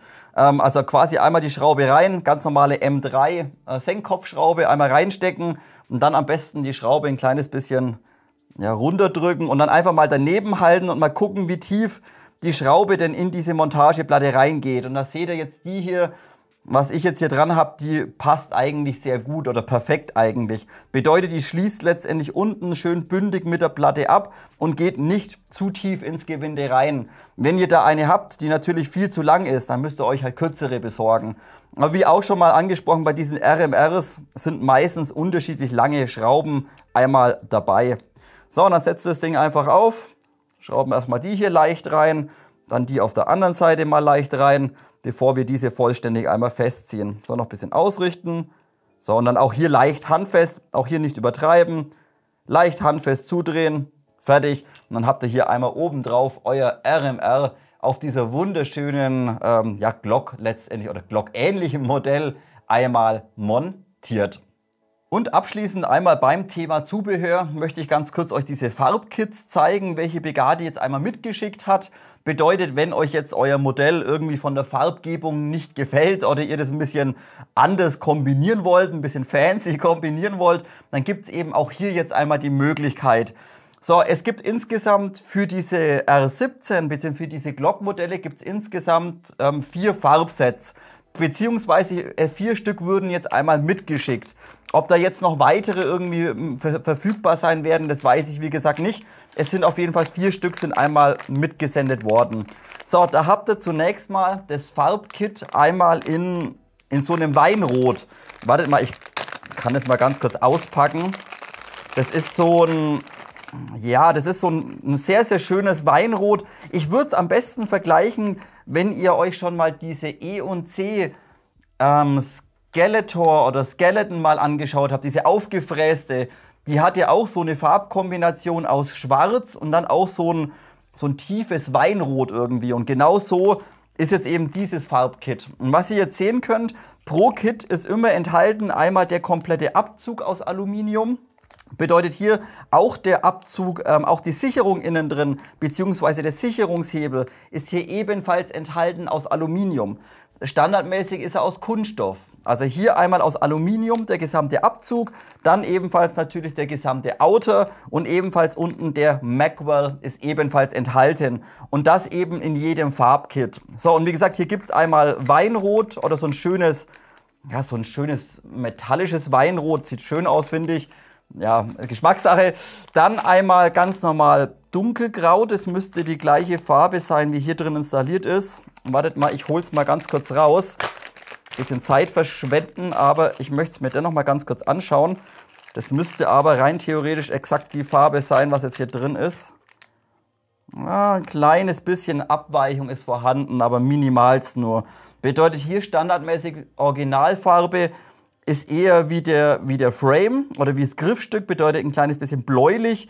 Und dieses graue Kit hier oder Color Kit, wie heißt es denn? Color Kit Grey, ist ein kleines bisschen mehr ins Gelbliche gehend. Also hier vielleicht 2% mehr Gelbanteil im Farbton enthalten.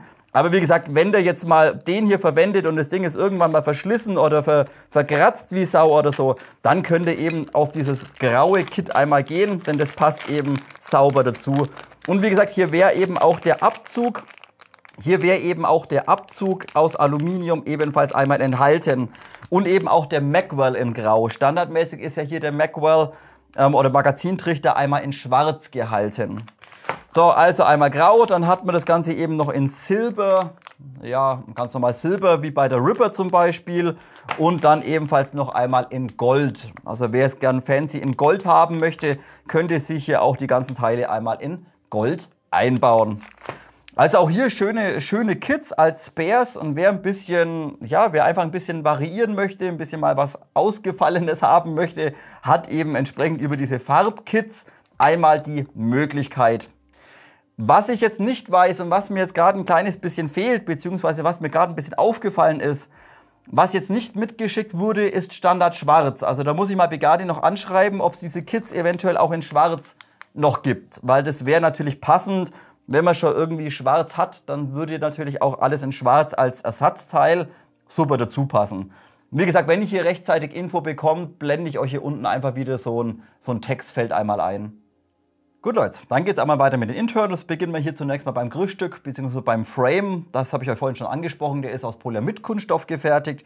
Verarbeitungsqualität ist sehr, sehr gut. Keine unsauberen Stellen oder sowas. Und natürlich eben das Stippling per Hand einmal aufgebracht. Habe ich euch vorhin bereits einmal alles gezeigt. Der Magwell unten sitzt hervorragend dran, wird gequetscht und im hinteren Bereich nochmal mit einer fetten Madenschraube bzw. einem fetten Gewindestift einmal verschraubt und gesichert. Also hier aus Aluminium gefertigt. Ebenfalls aus Aluminium ist einmal der erweiterte Magazinrelease oder Magazinhalter. Auch vorhin schon mal ganz kurz gesehen. Wunderbar, nicht im Weg, kommt er nicht aus Versehen irgendwie ran, ist von der Form eben perfekt geeignet. Und eben im Vergleich zu anderen Glocks steht er ein kleines bisschen weiter raus und dementsprechend kommt man ein kleines bisschen schneller ran. Oder er ist einfach ein bisschen definierter zu erreichen letztendlich. Also hier super umgesetzt und feiere ich ein kleines bisschen, denn gerade wer vielleicht eine GeForce 17 oder halt eine WE-Glock kennt, der weiß, da kann man gerne mal aus Versehen rankommen und dann fällt einem einfach das Magazin raus. Das ist hier eben nicht der Fall. So, der Abzug ist jetzt hier leider bei der, ich nenne es jetzt einfach mal Verkaufsversion, ja, oder halt, wenn ihr euch das Ding out of the box kauft, ist dieser aus Polyamid-Kunststoff gefertigt. Ebenfalls der kleine Sicherungshebel innen drin. Wie ihr vielleicht gerade bei diesen Farbsets schon gesehen habt, da ist einer aus Alu dabei. Also auch hier hätten sie vielleicht out of the box den Abzug und auch die Sicherung innen drin vielleicht gleich aus Schwarz, mit schwarzem Aluminium einmal verbauen können. Aber hier, wie gesagt, aus Polyamid macht jetzt ein Bock nicht fett, hätte aber auch Alu sein können. Wie gesagt, kann man sehen, wie man will. Der innere Aufbau vom Griffstück ist dann exakt identisch wie bei fast allen anderen Glocks, bedeutet gesamte Führung innen drin mit den Schienen oder inneres Gehäuse, wenn ihr das so nennen wollt, ist komplett einmal aus Zink gefertigt, aber das Ganze relativ leicht, also nicht zu viel Gewicht irgendwie drauf, sehr, sehr angenehm. Und einmal die Abzugstange nach hinten zum Trigger-Sear oder zum Sear ist dann letztendlich einmal komplett aus Stahl gefertigt, aber auch das ist natürlich Standard wie bei allen anderen Glocks. Also hier ist die Verarbeitungsqualität wirklich super, da kann man nicht schimpfen. Und eben wie vorhin schon mal gesehen, hier eben die Unterlaufsicherung, was nicht jede Glock einmal hat. Wartet mal, wo ist ein Scharf? Hier. Habe ich euch, glaube ich, vorhin schon mal gezeigt. Könnt ihr nach hinten schieben, dann habt ihr hier eben nochmal eine zusätzliche Sicherung einmal drin. So, das soll es gewesen sein, einmal mit dem Griffstück. Und jetzt können wir uns ebenfalls nochmal den zerlegten oder demontierten Schlitten bzw. Verschluss nochmal ganz kurz anschauen. Vorhin bei der Verarbeitungsqualität schon ganz kurz einmal gesehen. Hier wunderschön von der Qualität, alles außenrum gefräst mit der CNC-Fräse. Einfach optisch ein Highlight, finde ich, ein Hingucker. Sehr ausgefallen, sehr speziell, sehr modern und finde ich einfach unheimlich sexy. So, wie gesagt, hier einfach der Schlitten. Und auch hier muss ich euch sagen, wenn ihr da alles mal rausbaut, das Ding wiegt so gut wie nichts. Also hier sehr gewichtsoptimiert letztendlich der gesamte Schlitten. Und der ist auch von der Qualität exakt identisch, ob ihr jetzt euch da diese Gladiator oder ob ihr euch da diese Ripper kauft. die sind von der Qualität und vom Gewicht nahezu identisch. Nur hier eben bei der Gladiator vielleicht der eine Vorteil, hat man auch auf Patreon schon mit dem einen drüber gesprochen. Hier das Ganze eben bei der Gladiator ohne Cuts. Bedeutet hier der vordere Bereich komplett geschlossen, ohne Cuts einmal drin. Die Ripper ist natürlich einmal komplett geschlitzt vorne. Und wenn ihr häufig irgendwie in einer staubigen, dreckigen, sandigen Umgebung spielt, dann kann sich eben bei der Ripper vorne innen drin eben Sand und Staub und Dreck einmal sammeln. Das ist hier eben bei der Gladiator nicht der Fall, denn der Schlitten bzw. Verschluss ist komplett einmal geschlossen. Das Schließsystem im vorderen Bereich bzw. die Federstange, seht ihr hier einmal liegen, ist einmal komplett aus Edelstahl gefertigt. Die Schließfeder bzw. Recoil Spring ist sehr straff gewählt von Army Armament, bedeutet hier ein sehr schnelles System aufgrund der doch sehr starken Feder einmal drin, läuft hervorragend.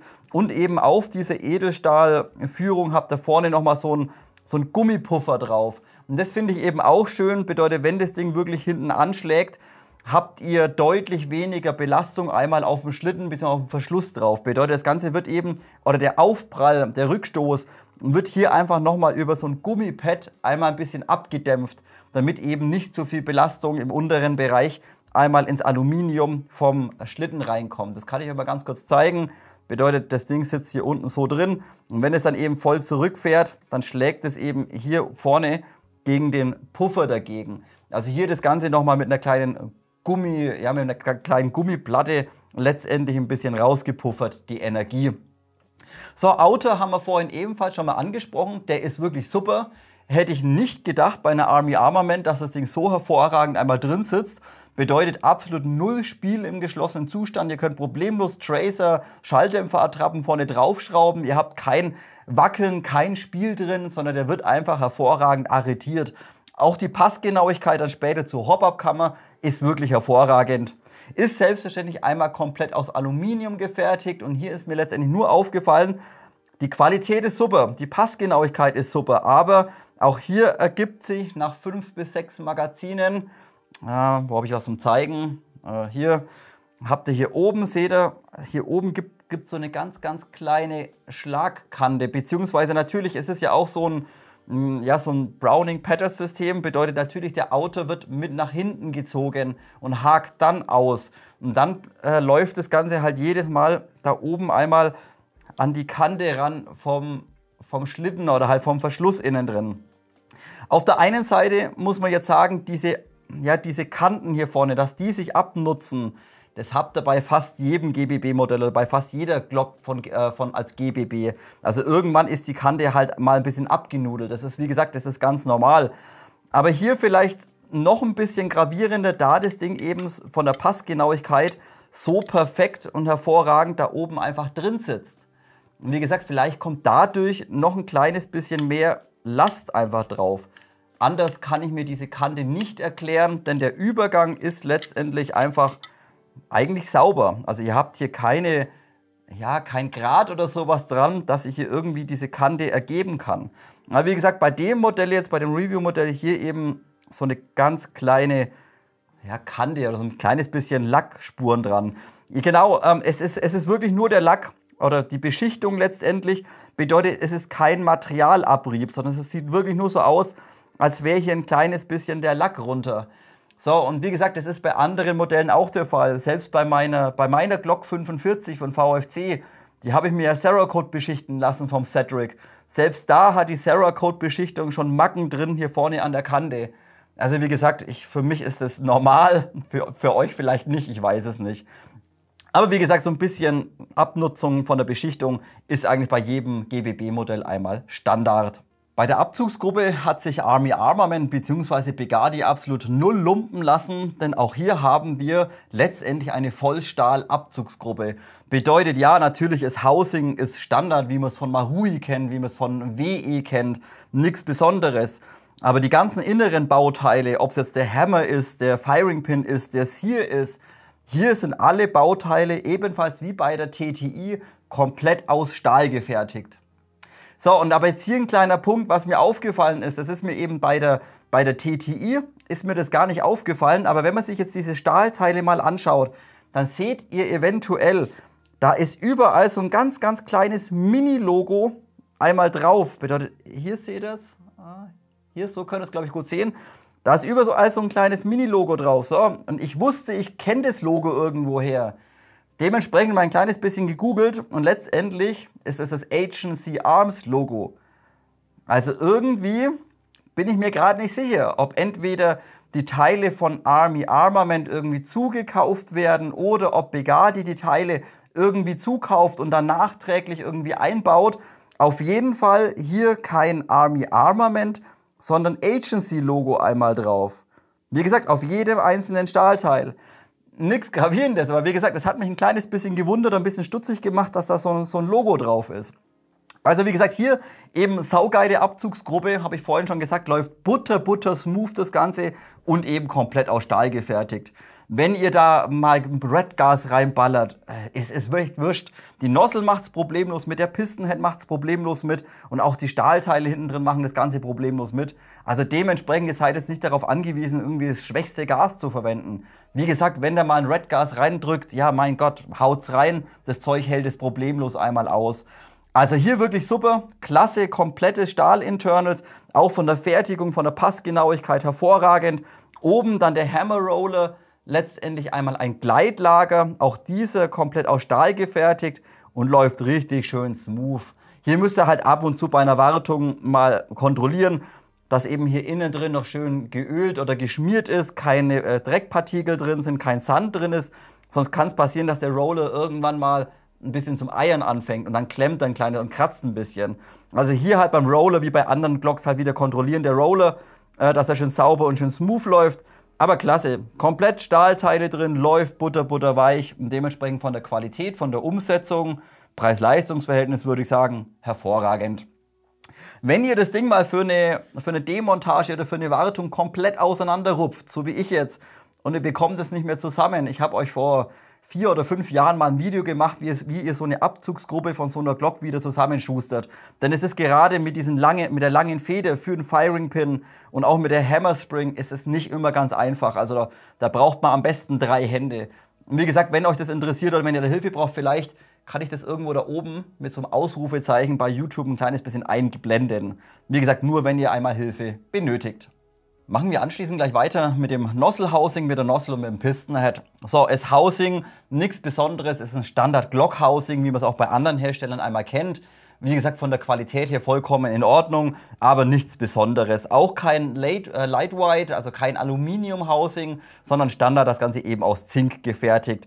Dementsprechend eben halt wie bei anderen Glocks auch wieder ein kleines bisschen schwerer und entsprechend vom Gewicht nicht zu vergleichen, zum Beispiel mit dem Garter, welches aus Aluminium gefertigt ist. Kleine Besonderheit, was mir aufgefallen ist und wo ihr eben aufpassen müsst, wenn ihr jetzt auf die Idee kommt, irgendwie so ein Garter verbauen zu wollen. Bei dem Housing ist hinten diese Abdeckplatte, die ist hier direkt mit im Gussteil mit dran, also die könnt ihr nicht entfernen.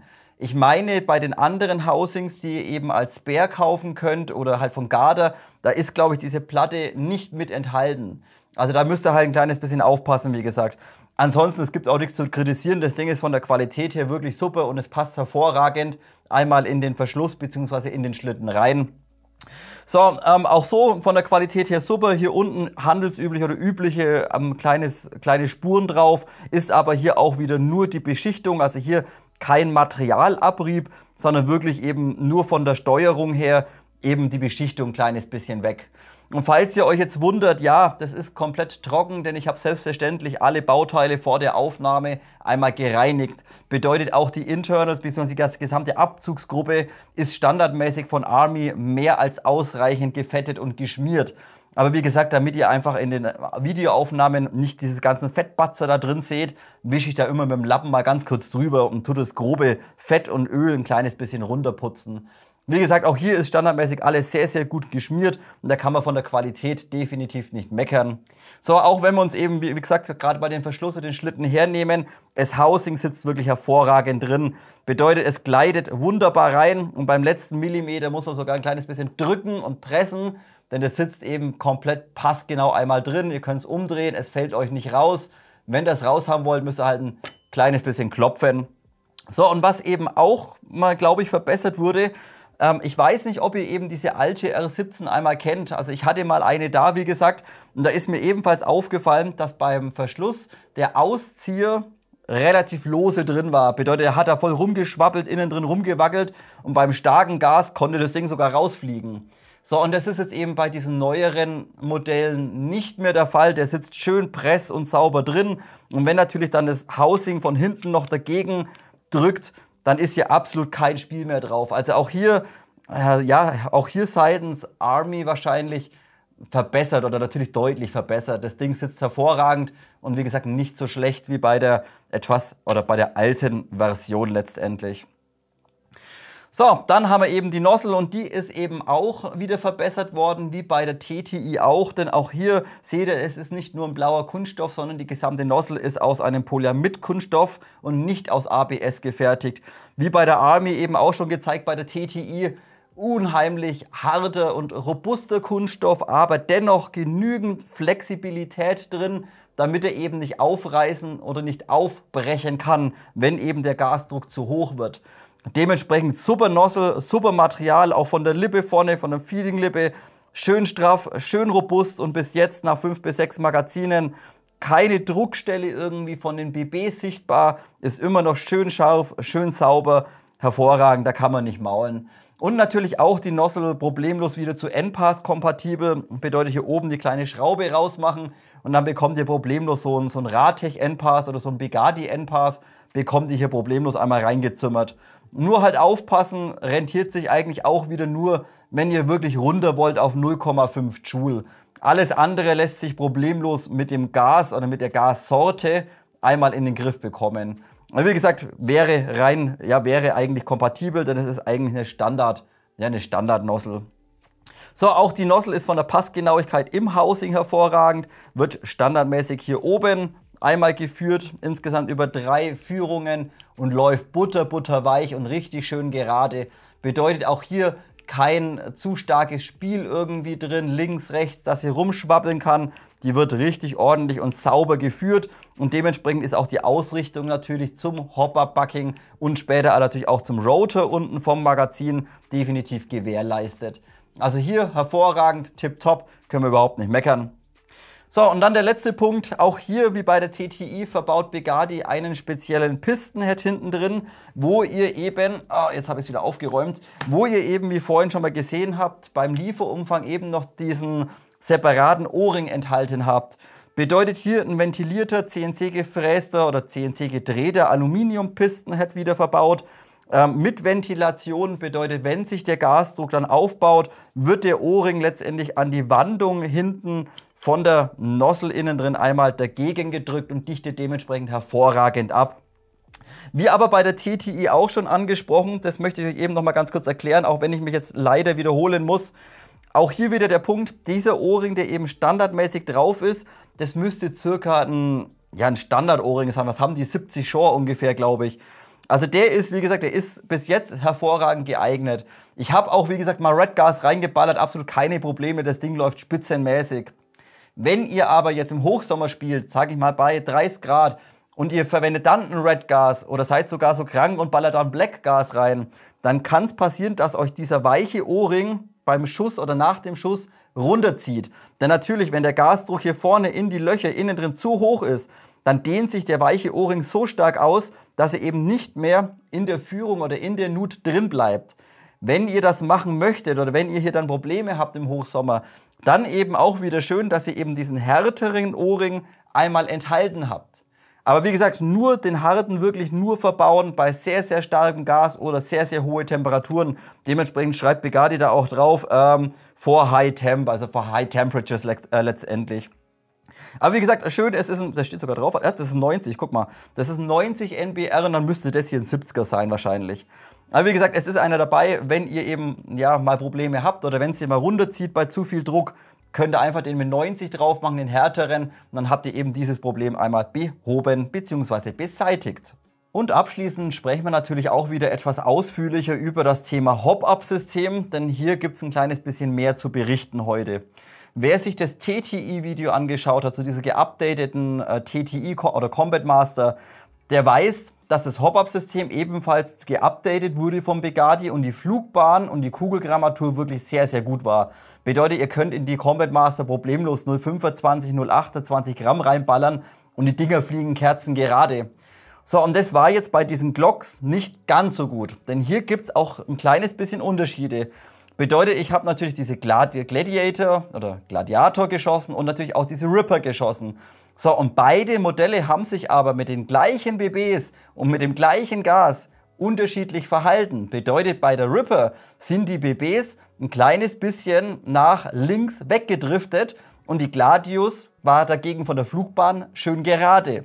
So, und jetzt habe ich natürlich beide Modelle ein kleines bisschen auseinandergebaut und dementsprechend zeige ich euch mal, was der Grund dafür war. Sprechen wir aber zunächst mal so diese Komponenten durch. Es ist natürlich auch hier, wie bei der TTI jetzt neuerdings eben ein Tuninglauf drin verbaut. Bedeutet ein ganz normaler handelsüblicher GBB-Lauf aus Messing, aber das Ganze eben bereits mit einem 6,03 mm Innendurchmesser und auch vorne mit einer wunderschönen langgezogenen Krone bzw. mit einer langen Phase vorne drin. Also der Lauf ist tipptopp, den könnt ihr drin lassen, fertig. Da bringt euch ein Tuninglauf, bringt euch da auch nichts mehr. Also Lauf, klasse. Auch die Hop-Up-Kammer an sich ist zunächst mal klasse, Passgenauigkeit hervorragend und wieder, wie vorhin schon angesprochen, auch die Passgenauigkeit dann später im Outer ist ebenfalls hervorragend, denn das Ganze wird richtig schön sauber und press miteinander einmal arretiert und dementsprechend auch kein Spiel oder Wackeln großartig im Outer vorhanden. Also auch hier können wir nicht schimpfen. So, und jetzt kommen wir mal zum kleinen Unterschied. In der Hop-Up-Kammer selbst läuft natürlich einmal dieser kleine Tensioner drin. Bedeutet, jetzt muss ich mal kurz gucken, nehme die andere Seite, vielleicht ist es schöner zu zeigen. Ne, ist nicht schöner zu zeigen. Nehmen wir mal die Seite hierher. So, hier innen drin in dieser Führung läuft einmal der Tensioner. Sorry, da seht ihr was? So, hier läuft der Tensioner und das ist zunächst mal von der Führung erstmal hervorragend. Bedeutet, ihr seht dieser Stahl-Tensioner oder dieses Stahlblech läuft hier links und rechts sauber in der Führung. Da können wir nicht schimpfen, das ist tipptopp, ist aber letztendlich auch nichts Besonderes, sondern genauso gelöst wie bei vielen anderen Herstellern auch. Was ich auch sehr gut finde, teilweise, oder was ich sehr gut fand, bei der TTI, wenn ihr euch da den Tensioner mal angeschaut habt, da hatte dieses Blech im Winkel hier oben, wie auch auf der großen Fläche, nochmal so ein Eindruck drin. Bedeutet, da wurde einfach von der Presse wurde hier nochmal so eine Strebe einfach reingedrückt. Und dadurch hatte natürlich dieses dünne Edelstahlblech deutlich mehr Haltbarkeit oder war einfach nicht so flexibel. Wurde also mehr gestützt sozusagen. So, und das ist jetzt bei diesem Glock Tensioner eben nicht der Fall. So, und jetzt der kleine Unterschied. Jetzt muss ich aufpassen, welcher wo drin war. Aber das müsste man eigentlich, wenn man gut drauf aufpasst, müsste man das vielleicht erkennen können. Wenn ihr jetzt mal von vorne drauf schaut und diese beiden Tensioner miteinander vergleicht, müsste euch gegebenenfalls minimal ein kleiner Unterschied auffallen. Es ist schwer zu erkennen, aber der eine ist ein kleines bisschen gebogen, der andere nicht so stark gebogen. So, bedeutet, bei dem einen, der eben schön gerade war, beziehungsweise, da sieht man sogar, der ist ein bisschen krumm, das ist der gerade. Bedeutet, wenn man den sich angeschaut hat oder von hinten quasi in die Hop-Up-Kammer reingeschaut hat, hat diese Version jetzt hier, das ist dann diese Gladiator, hat hier die Patchfläche im inneren Bereich richtig schön kerzengerade nach unten bewegt. Und hier war der Hop wirklich saumäßig gut. Also das hat gepasst. So, hat man jetzt aber bei der Ripper hinten mal reingeschaut, hat man gesehen, dass die Patchfläche auf der linken Seite deutlich stärker nach unten bewegt wurde, wie auf der rechten Seite. Und dadurch eben auch die Abweichung der Flugbahn nach links. Seht, das könnt ihr vielleicht könnt ihr es ein bisschen erkennen. Bedeutet, er drückt auf der Seite ein kleines bisschen stärker wie auf der Seite. Der ist also hier im Winkel minimalst ein kleines bisschen krumm. So, und das kann man aber auch ganz schnell fixen, wenn man einfach eine kleine Spitzzange hernimmt. Dann spannt ihr das Ding einmal in die Spitzzange rein und dann biegt ihr euch den minimalst ein kleines bisschen gerade. So, einfach hier einmal einspannen und dann nicht übertreiben. Am besten ihr tastet euch ein kleines bisschen ran, aber wenn ihr ein gutes Augenmaß habt, dann seht ihr das auch. Und dann biegen wir den mit relativ viel Schmackes minimalst ein kleines bisschen weiter um. So, das müsste schon langen. Das sieht gut aus. So, und jetzt, wenn ihr jetzt mal die Kante hier nehmt, die Kante zu der oberen Kante, jetzt sieht das Ganze gerade aus. Bedeutet, jetzt würde ich das Ganze zusammenbauen, würde mal in Hop einstellen und würde eben beobachten, ob jetzt die Patchfläche schön gerade runterkommt. Also hier scheint es gewisse Toleranzen oder gewisse Unterschiede zu geben bei diesem Tensioner. Wie gesagt, bei der Gladiator war er perfekt, bei dieser Ripper war er um vielleicht 0,2 mm ein kleines bisschen verbogen. Aber 0,2 mm bei so einer großen Patchfläche, was hier das Bucking hat, das ist natürlich gravierend. Also wie gesagt, ziehen die Kugeln nach links, Tensioner einmal kontrollieren. So, und wenn wir das Bucking eh schon in der Hand haben, schauen wir uns halt auch noch ganz kurz an. Hier verbaut auch Begadi in diesen ganzen Army-Kniften ihr eigenes Hop-Up-Bucking. Das ist ein Begadi GBB 5 in 50 Shore. Also schön weich das Ganze und eignet sich hervorragend von 0,25 bis, keine Ahnung, 0,32 oder sowas. Also wie gesagt, hier absolut keine Probleme, auch schwere BBs einmal zu verwenden. Vielleicht noch kurze Ergänzung, wenn ihr das Video zu der TTI gesehen habt, da habe ich gesagt, verwendet im besten Fall keine 0,2er, denn die überhoppen euch. Das ist jetzt bei der Glock nicht der Fall. Bedeutet, die TTI baut mit diesem Bucking in der Nullstellung schon einen schönen Hop auf. Der ist aber für 0,2 bereits zu hoch, bedeutet, dann solltet ihr dann 0,25 nehmen. Bei der Glock ist es egal. Also hier baut die Glock quasi in Nullstellung noch gar keinen Druck auf. Hier könnt ihr also 0,2, 0,25, 0,28, von mir aus 0,3 Gramm BBs einmal reinpacken und es wird funktionieren. So, und der letzte Punkt ist, wenn wir jetzt eben schon beim Einstellen sind, hier leider ebenfalls ein kleines bisschen ein Unterschied bei der Hop-Up-Kammer und bei dem Einstellrädchen. Bedeutet, ihr seht, das Einstellrädchen ist ganz normal aus Kunststoff gefertigt und läuft hier ganz normal auf so einen kleinen Zapfen von der Hop-Up-Kammer. So, wenn wir dann die Hop-Up-Kammer quasi zusammenschrauben und das bei beiden Versionen, jetzt bei der Ripper und bei der Gladiator, gibt es ebenfalls einen minimalen Unterschied. Bedeutet, bei der Gladiator läuft das Hop-Up-Rädchen sehr, sehr leichtgängig, kann sich sogar verstellen. Bei der Ripper dagegen, habe ich es jetzt richtig? Naja, ist ja wurscht. Auf jeden Fall bei einer lief das Rädchen viel zu leicht, da konnte da unten drehen, null Widerstand einmal drauf und bei der anderen lief das Rädchen deutlich straffer.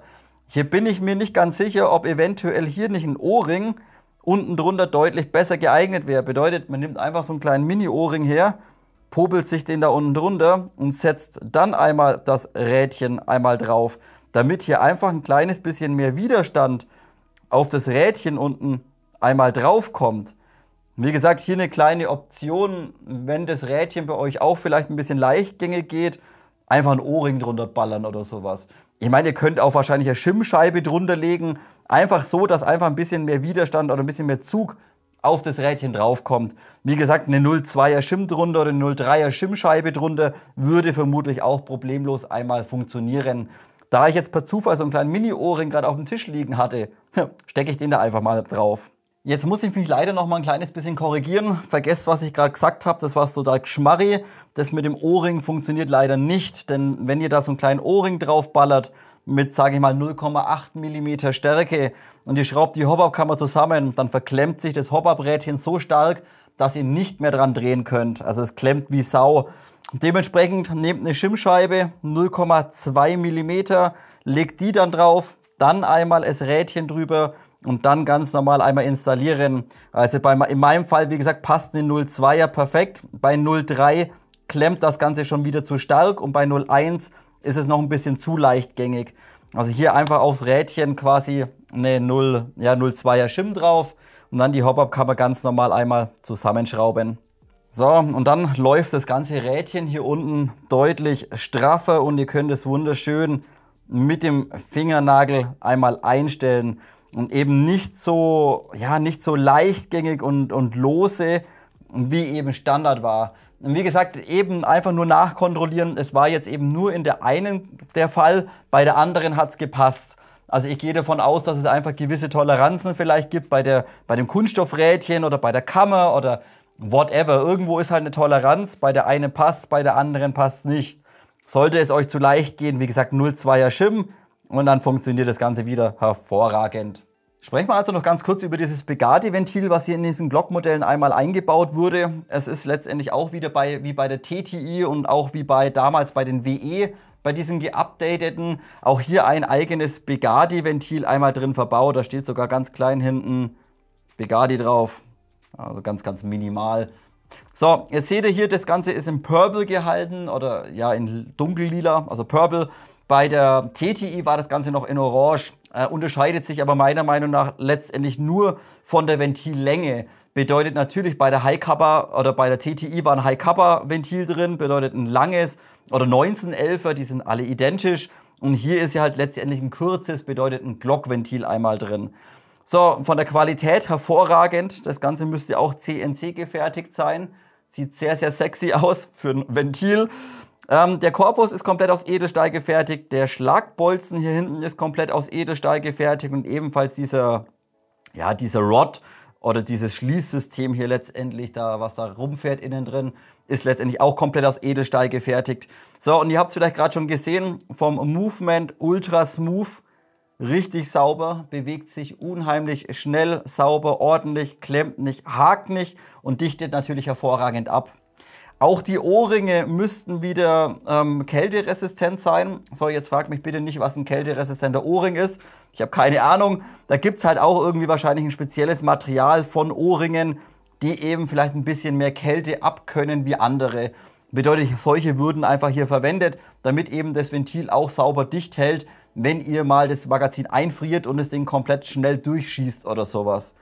Wie gesagt, keine Probleme bis jetzt gehabt, läuft hervorragend, läuft butterweich und funktioniert einfach tadellos. So, inwieweit das jetzt High Efficiency ist, kann ich euch leider nicht sagen. Ich finde die Gasausbeute durchschnittlich oder im guten Durchschnitt, muss man einfach sagen. Sie ist aber auch nicht hervorragend. So, wie gesagt, ich kann euch leider nicht vergleichen. Ich habe nie eine Effizienz bei so einer alten R17 von Army einmal getestet oder keine Erfahrung damit. Und dementsprechend kann ich das Ganze leider nicht vergleichen. Ist es jetzt besser wie bei den alten Modellen mit dem Ventil oder ist es identisch geblieben? Und wie gesagt, ich finde die Gaseffizienz für eine Glock vollkommen in Ordnung. Da natürlich in die Glock-Magazine auch nicht so viel Gas reinpasst, wie jetzt zum Beispiel in eine High Kappa. Dementsprechend in Ordnung, Qualität hervorragend und vielleicht auch noch in Bezug aufs Preis-Leistungs-Verhältnis. Wenn ihr mal schaut, so ein Garde, zum Beispiel ein Garde High-Flow Edelstahlventil kostet um die 18 bis 20 Euro, wenn ihr ein Edelstahlventil haben wollt. Und so ein Ventil ist einfach hier direkt out of the box drin verbaut. Also ja, danke, nehme ich letztendlich mit, denke ich mal, oder? Gut Leute, dann baue ich das Ding wieder zusammen und wir sehen uns abschließend einmal zum Fazit. Damit sind wir am Ende dieses Videos angekommen. Es fehlt abschließend wieder mein ganz persönliches Fazit zu diesem brandneuen Army Armament R17 Begadi Special Edition letztendlich. So, also sprechen wir es mal ganz kurz durch. Was finde ich jetzt gut? Da gebe ich erstmal einen Pluspunkt. Leute, die Dinger sind mega sexy, oder? Also Design und Farbkombination feiere ich unheimlich. Sieht wunderschön aus, unheimlich modern, schön gefräst vom Verschluss oder vom Schlitten her. Also es ist definitiv ein richtig geiler Hingucker. Dann auch die Kombination mit dem Stippling, mit dem handgearbeiteten. Richtig, richtig sexy, muss ich sagen. Gefällt mir unheimlich gut und dementsprechend Design und mal auch ein bisschen eine ausgefallene Farbkombination, einfach nicht Standard schwarz, würde ich definitiv mal einen Pluspunkt geben. Der zweite Pluspunkt ist auch die gesamte Qualität. Wie gesagt, hier nicht mehr vergleichbar mit dieser alten, günstigen R17, sondern hier haben wir wirklich, ja, wie soll ich sagen, dem Preis entsprechend bekommt man einfach eine ordentliche Qualität. Wie gesagt, hier alles gefräst außen drauf, hier der ganze Schlitten komplett gefräst, Polyamid-Griffstück, innen drin die Internals, alles aus Stahl, laufen wunderbar von der Passgenauigkeit und von der Fertigung her. Dementsprechend gesamte Verarbeitungsqualität und Toleranzen würde ich ebenfalls einen Pluspunkt geben, kann man aber auch für den Preis erwarten, würde ich sagen. So, und dann habe ich es gerade schon angesprochen, auch auf das Stippling gebe ich natürlich heute wieder einen Pluspunkt, denn auch hier einfach mal wieder was anderes und es ist, wie gesagt, Army ist der einzige Hersteller, der mir bekannt ist, wie bei der TTI, bei der Combat Master auch, der hier wirklich per Hand ein Stippling aufs Griffstück oder auf den Frame aufbringt. Und wie gesagt, komplett handgearbeitet, sieht komplett unterschiedlich aus, je nachdem, welche Version ihr kauft, ist nie identisch. Dementsprechend jedes Stippling ein Einzelstück, handgearbeitet und das feiere ich einfach. Liegt ultra schön in der Hand drin, richtig schön rutschfest. Dann meint er gerade, das ist wie Schleifpapier. Also richtig, richtig geil, dieses handgearbeitete Stippling, gebe ich einen Pluspunkt. Der nächste Pluspunkt sind dann auch die Internals, bedeutet auch hier komplett überarbeitet, Edelstahlventil ist drin, komplette Internals, Hammer, Disconnector, Sear, Locker, Firing Pin, alles komplett aus Stahl gefertigt, das Spring Guide vorne aus Edelstahl gefertigt, super Nozzle drin aus Polyamid Kunststoff. Also auch hier muss man sagen, die gesamten Internals sind einfach wertig und haltbar. Also nicht wieder das ganze Standard-Zinkzeug reingeknallt, sondern komplett direkt geupdatet auf Vollstahl. Und sowas feiere ich einfach und dementsprechend kann man halt auch ruhig mal ein Red Gas verwenden oder mal ein bisschen was Stärkeres. Also Internals ein Pluspunkt. Der nächste Pluspunkt ist der gesamte Lieferumfang oder das gesamte Paket, was man einfach bekommt. Habe ich euch ganz am Anfang gesagt. Es ist einfach schön, wisst ihr, ihr bekommt den Koffer, ihr macht ihn auf, macht das Ding auf, schaut rein. Ah, Backup, Magazin und das habe ich dabei und das habe ich dabei und die Platte habe ich dabei und Adapter habe ich dabei und Ersatzteile habe ich dabei. Also hier auch vom Lieferumfang, wie gesagt, sehr, sehr stimmig, sehr, sehr schön zusammengestellt, muss man sagen. Gebe ich ebenfalls Thema Lieferumfang einen Pluspunkt. Man bekommt einfach ein richtig schönes Gesamtpaket. So, und der letzte Pluspunkt ist, jetzt werdet ihr lachen vielleicht ein bisschen, aber der letzte Pluspunkt ist dennoch das Preis-Leistungs-Verhältnis. Auch wenn diese Backups sehr teuer sind, muss man sagen. 230 € für eine Backup ist... Gut, eine VFC kostet auch schon 200. Man zahlt 30 € mehr. Aber wie gesagt, wenn man sich das alles mal umrechnet und jetzt mal irgendeine andere Backup hernimmt und dann mal vergleicht, zum Beispiel bei WGC oder so, sich mal die Stahlteile raussucht, dann vielleicht eben halt auch ein CNC-Schlitten irgendwie, ein besseres Bucking rein, ein besseres Ventil rein von Garde oder so, ein Koffer dazu, ein bisschen Zubehör dazu, da seid ihr ganz schnell bei 260 bis 300 €. Und hier bekommt man einfach dieses ganze Kit mit der RMR-Platte und alles für 230. Und das finde ich, auch mit der aktuellen Marktwirtschaft, finde ich das noch gerechtfertigt. Wie gesagt, einfach mal ein bisschen vergleichen. Nehmt einfach irgendeine Backup, die ihr euch vielleicht in den Kopf reingesetzt habt, die ihr einfach gut findet. Und dann stellt euch einfach mal die ganzen Teile zusammen. Bisschen Ventil, bisschen Platte hier, bisschen vielleicht noch einen anderen Outer mit Gewindeadapter. Und da kommt ihr sehr schnell, auch wenn es lauter so Kleinteile sind, kommt ihr später beim Gesamtpreis relativ teuer, muss man sagen. Und wie gesagt, dementsprechend auch das gesamte Preis-Leistungs-Verhältnis finde ich, auch wenn es teuer ist, finde ich dennoch, es stimmt einfach. Wie gesagt, man bekommt einfach ein richtig schönes Modell. So, es gibt zwei Punkte. Es gibt zwei Punkte, die ich leider nicht perfekt finde. Und da muss ich leider zunächst einmal einen Neutralpunkt geben auf das Thema Hop-Up. So, hier, wie vorhin schon angesprochen, letztendlich unterschiedlich. Bedeutet, diese Gladiator hätte ich beim Thema Hop-Up, wenn ich nur dieses Modell von Begadi fürs Review bekommen hätte, dann hätte ich Thema Hop-Up als Pluspunkt gegeben, denn es ist ein sehr gutes Bucking drin verbaut und das Ding hoppt euch problemlos, 0,28, 0,3er, hoppt euch das Ding problemlos weg. Und kerzengerade, keine Abweichung in der Flugbahn drin. So, jetzt haben sie mir aber die Ripper auch noch mitgeschickt und diese ist von Army Armament leider nicht so gut. Bedeutet, hier hat es gravierende Unterschiede gegeben von der Flugbahn. Hier perfekt, kerzengerade, beide Ripper immer wieder Ausreißer oder alle BBs immer nach ca. 30 Metern nach links weggezwitschert. Habe ich euch gezeigt, hier war standardmäßig der Tensioner ganz leicht, minimalst ein bisschen verbogen und hat dementsprechend das Bucking letztendlich nur auf der linken Seite nach unten bewegt und auf der rechten Seite nicht. Dadurch die Abweichung in der Flugbahn. Musste ich also jetzt hergehen und musste mit der Spitzzange den Tensioner ein kleines bisschen nachbiegen, damit einfach der Druckaufbau von der Patchfläche schön gerade kommt. Und dann sind diese Ausreißer eben nicht mehr vorhanden. Also hier ein kleines bisschen schade. Und auch das Hop-Up-Einstellrädchen habe ich euch auch gezeigt. Bei der einen Version perfekt, schön Widerstand drauf, bei der anderen total schwammig gewesen oder viel zu leicht gegangen. Musste ich jetzt also nochmal eine 0,2er Shim-Scheibe dahinter legen, damit das Einstellrädchen ein bisschen mehr Widerstand hat, ein bisschen straffer läuft. Und auch dann funktioniert es wieder. Also hier muss man sagen, Thema Hop-Up ist Army oder hat Army leider anscheinend ein paar Toleranzen. Und ich kann euch jetzt natürlich nicht sagen, ist es jetzt bei 50% von den Pistolen, war es jetzt eine Ausnahme bei der Waffe, laufen alle anderen vielleicht super? Weiß ich nicht. Daher ich das nicht bestätigen kann, gebe ich das Ganze als Neutralpunkt. Wie gesagt, hier perfekt, hervorragend. Hier musste ich ein kleines bisschen nacharbeiten oder ein bisschen nachbessern. Habe ich euch alles bei den Internals beim Hop-Up-System einmal gezeigt. So, und der letzte Neutralpunkt, das ist leider wie üblich bei vielen anderen Backups auch, dass es leider nach den ersten paar Magazinen hier oben an der Kante am Outer minimalst minimal ein ganz kleines bisschen so ein Lackabrieb einmal gibt oder so ein Beschichtungsabrieb. Bedeutet, der Outer sitzt hervorragend und presst drin. Also gerade im Vergleich zu einer WE oder sowas, absolut null Spiel im Outer im geschlossenen Zustand. Ich gehe aber davon aus, aufgrund dieser Passgenauigkeit, damit hier einfach ein kleines bisschen mehr Last irgendwie draufkommt, wenn das Ding letztendlich zurückfährt und aushakt.